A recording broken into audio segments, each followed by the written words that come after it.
Sun Risers హైదరాబాద్కి ఎంతో సేవలు చేస్తే కానీ కావ్య మారన్ మాత్రం చాలా మందిని అన్యాయంగా వదిలేస్తుంది. అసలు మ్యాటర్ ఏంటంటే ఎస్ఆర్హెచ్ ఓనర్ కావ్య మారన్ అంటే బ్యూటీ ఎంత గుర్తొచ్చిద్దో డేరింగ్ అండ్ డాషింగ్ అని అంతే గుర్తొచ్చిద్ది. అండ్ అలాగే టాలెంటెడ్ ప్లేయర్స్ని ఫైండ్ అవుట్ చేయడంలో ఒక చిరుత పులి అని చెప్పడంలో ఎటువంటి సందేహం లేదు.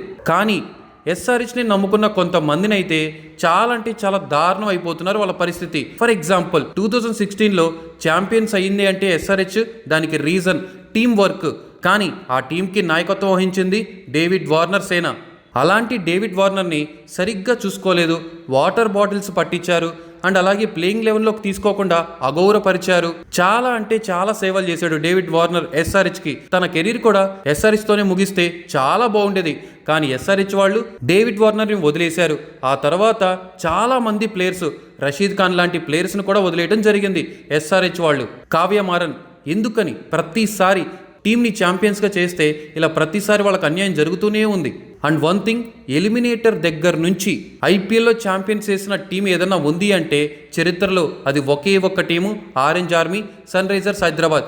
అండ్ అలాగే దీనితో పాటు సౌత్ ఆఫ్రికా లీగ్లో సన్ రైజర్స్కి గుర్తింపు ఉంది అంటే దానికి one of the main reason Aiden Markram. South Africa లీగ్లో ఒకసారి కాదు 2 టైమ్స్ ఛాంపియన్స్ అయ్యారు, మరోసారి రన్నరప్గా మిగిలారు.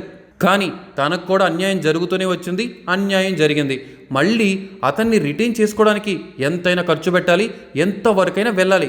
కానీ 12 మిలియన్ వరకు తనకి ఆప్షన్లో వేలంపాట పాడి అక్కడి నుంచి రైట్ టు ద మ్యాచ్ తీసుకోకుండా అతన్ని కూడా వదిలేయటం జరిగింది. సౌత్ ఆఫ్రికా లీగ్లో తను చేసిన సేవలు సన్ రైజర్స్కి ఇంకెవ్వరూ చేయలేదని చెప్పడంలో అస్సలు సందేహమే లేదు. కానీ మళ్ళీ ఎయిడెన్ మార్క్రాన్ని వదిలేయటం జరిగింది. ఎయిడెన్ మార్క్రాన్ని డర్బన్ సూపర్ జెయింట్స్ అయితే తీసుకోవడం జరిగింది. ఐపీఎల్లో ఎస్ఆర్హెచ్ని నమ్ముకున్న Bhuvneshwar Kumar, Rashid Khan, David Warner, Kane Williamson ఇలా చాలామంది ప్లేయర్స్ని అన్యాయం జరిగి వాళ్ళందరినీ వదిలేయడం జరిగింది. కొన్ని ఫ్రాంచైజెస్ ఏమో ట్రాఫీ రాక చస్తున్నారు. ఇక్కడ ట్రాఫీ వచ్చిన ప్లేయర్స్ని ట్రీట్ చేసే విధానం కూడా అస్సలు బాలేదని చెప్పడంలో నాకైతే అస్సలు డౌటే లేదనిపిస్తుంది. దీనిపై మీ అభిప్రాయం ఏంటో కామెంట్ చేయండి.